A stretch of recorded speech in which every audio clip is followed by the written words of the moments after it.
Canal ವಿಚಾರಕ್ಕೆ ತುಮಕೂರಲ್ಲಿ 11 FIR ಆಗಿದೆ ರೈತರ ಮೇಲೆ ತುಮಕೂರಲ್ಲಿ ವಾಟರ್ ನೋಡಿ ಸರ್, ಒಂದು ನಿಮಿಷಪ್ಪ.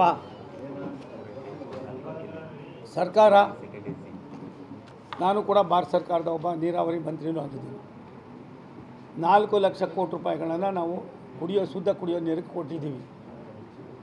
ನಾನು ಏನೂ ಮಾಡಲಿಲ್ಲ, ಅದಕ್ಕೆ ಬರ್ತೀನಿ. ಅದಕ್ಕೂ ಅಪ್ಪ ನಿಮಗೆ ದುಡ್ಡು ಎಷ್ಟು ಕೊಡಬೇಕು, ಯುಟಿಲೈಸೇಷನ್ ಸರ್ಟಿಫಿಕೇಟ್ ಕೊಡ್ರಿ, ನೀವು ದುಡ್ಡು ಇಸ್ಕೊಳ್ಳಿ ಅಂದು. ಅದು ಕೇಳೋಕ್ಕೆ ನೀನೇ ಬೇಕಾ ಅಂತಂದರು. ಯಾರಾದರೂ ನಾವು ನೋಡಪ್ಪ ನಿಮ್ಮ ಸರ್ಕಾರ ಹೆಂಗಿದೆ ಗೊತ್ತಿಲ್ಲ, ಭಾರತ ಸರ್ಕಾರ ಸನ್ಮಾನ್ಯ ನರೇಂದ್ರ ಮೋದಿಯವರ ನಾಯಕತ್ವದಲ್ಲಿ ಒಂದೊಂದು ಪೈಸಾನು ಕೂಡ ಅಕೌಂಟಬಿಲಿಟಿ ಇದೆ. ಅದಕ್ಕೆ ದಯವಿಟ್ಟು ಯುಟಿಲಿಟಿ ಕೊಡಬೇಕೋ ಬೇಡ ಬೇಡ್ರಿ ಸರ್, ತಾವು ಹೇಳಿ ತಮ್ಮ ಅನ್ಬೋದು. ಕೇಳಿದೆ, ಆಗಲಿಲ್ಲ. ಇದು ನೀರಾವರಿದು ಅಲ್ಲಿ ಕೊಟ್ಟಿರೋದೇ 200 ಕ್ಯೂಸೆಕ್ ರೀ, 25 TMC ನೀರು ಕೊಟ್ಟವ್ರೆ. ಎಷ್ಟು ತಾಲೂಕೆ? 5 ತಾಲೂಕೆ. ನಾನು ಬರೋಕ್ಕೆ ಮುಂಚೆನೇ ಇವೆಲ್ಲವೂ ಕೂಡ ಮುಗಿದು ಕೆಲಸ ಶುರು ಮಾಡಿ ಹಬ್ಬ ಆಗಿತ್ತು. ನಾನು ಒಂದಷ್ಟು ಜನ ನಿಲ್ಲಿಸಿದೆ, ಏನೆಲ್ಲ ಮಾಡಿದೆ. ಜಿಲ್ಲಾ ಉಸ್ತುವಾರಿ ಮಂತ್ರಿಗಳ ಹತ್ರ ಏನೆಲ್ಲ ಹೇಳಿದೆ. ಮೊನ್ನೆ ಕೂಡ ನಾನೊಂದು ಪತ್ರ ಬರೆದೆ ಸಿದ್ದರಾಮಯ್ಯ ಸಾಹೇಬ್ರಿಗೆ, ವಿನಂತಿ ಮಾಡಿದೆ, ಸರ್ ನೀವೊಂದು ಸಾರಿ ಅಲ್ಲಿ ಹೋಗಿ ಬನ್ನಿ. ಯಾರ್ದೋ ಕಾಲದಲ್ಲಿ ಆಯಿತು ಅಂದ್ಬಿಟ್ಟು ಅವ್ರ ಹೆಸರು ಬಂದುಬಿಡ್ತದೆ ಅಂತ ನಾವು ಇನ್ನೇನೋ ಮಾಡೋದು ಬೇಡ ಸರ್.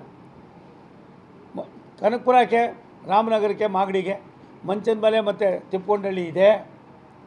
ಅಲ್ಲಿಂದ ಬೇಕಾದ್ರೆ ನೀವು ಹೇಮಾವತಿಯಿಂದ ತೊಗೊಂಡೋಗ್ತೀರೋ ಮತ್ತೊಂದು ತೊಗೊಂಡೋಗಿ ಅಲೋಕೇಶನ್ ಆಗಿರೋದು 1200 ಇದು. ಅದರೊಳಗೆ 900 ಇದನ್ನು 4 ತಾಲೂಕು ಕೊಟ್ಟವ್ರೆ. ತುರುವೇಕೆರೆ, ಗುಬ್ಬಿ, ತುಮಕೂರು ಗ್ರಾಮಾಂತರಕ್ಕೆ 388 ಇದನ್ನು ಕುಣಿಗಲ್ ಕೊಟ್ಟಿದ್ದಾರೆ. ಇದು ತಲೆಗೆ ಹೋಗಬೇಡಿ, ಇನ್ನೊಂದು ಹೊಸ ಲೈನ್ ಬೇಕಾದ್ರೆ ನೀವು ಹಾಕ್ಕೊಂಡೋಗಿ ಅಂತ ಎಷ್ಟೆಷ್ಟೇ ಕೇಳ್ದು. ಒಂದು ಸಾರಿ 10 ಮೆಟ್ಲು ಮುಂದಕ್ಕೆ ಬರ್ತಾರೆ, ಇನ್ಯಾವುದೋ ಫೋರ್ಸ್ ಬಂದಾಗ 50 ಮೆಟ್ಲು ಹಿಂದಕ್ಕೆ ಹೋಗ್ತಾರೆ. ಪಾರದರ್ಶಕತೆ ಅನ್ನೋದು ಇಲ್ಲದೆ ಹೋದರೆ ಎಷ್ಟು ಜನಕ್ಕೆ ನೀವು ಇದಾಕಿ ಮಾಡಿ ಆಯ್ತದೆ. ಇದೆಲ್ಲ ಹಿಂಗೆ ಇರ್ತದ. ಯಾವ ಅಧಿಕಾರಿ ಇವತ್ತಿದ್ದಾರೆ ನೀರಾವರಿಯಲ್ಲಿ ತಜ್ಞರುಗಳು, ಅದೇ ಅಧಿಕಾರಿಗಳು ಹಿಂದೆ ಇದ್ದಂಥ ಮಂತ್ರಿ ಹತ್ರ ರಿಪೋರ್ಟ್ ಕೊಡ್ತಾರೆ, ಇಲ್ಲಿ ಮಾಡೋಕ್ಕಾಗೋದಿಲ್ಲ, ಈ ನೀರನ್ನು ಇನ್ನೆಲ್ಲೂ ಕೊಡೋಕ್ಕಾಗೋದಿಲ್ಲ ಬರೀತಾರೆ. ತಿರ್ಗಿ ಅದೇ ಮಂತ್ರಿ ಅಧಿಕಾರಿಗಳು ಇವಾಗ ಅವ್ರು ಚೇರ್ ಉಳಿಸ್ಕೊಳ್ಳೋಕ್ಕೆ ಇಲ್ಲ ಅದರೊಳಗೆ ಫೀಸಿಬಿಲಿಟಿ ಇದೆ ಮಾಡಿ.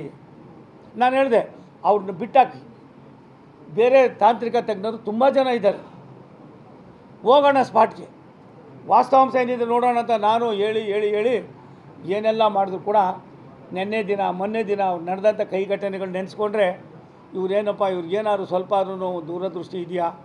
ಜನ ಅಂದರೆ ಇವ್ರು ಯಾವ ರೀತಿ ನಡೆಸ್ಕೋತಾರೆ, ಇದು ನನಗೆ ಭಾರಿ ನೋವನ್ನು ಉಂಟು ಮಾಡಿದೆ. ನಾನು ಬೇರೆಯವರಂಗೆ ಬೇರೆ ಭಾಷೆಗಳಿಂದ ಮಾತನಾಡಿ ಇನ್ನೊಬ್ಬರ ಮನಸ್ಸನ್ನು ನೋಯಿಸೋಕ್ಕೆ ನಾನು ತಯಾರಾಗಿಲ್ಲ.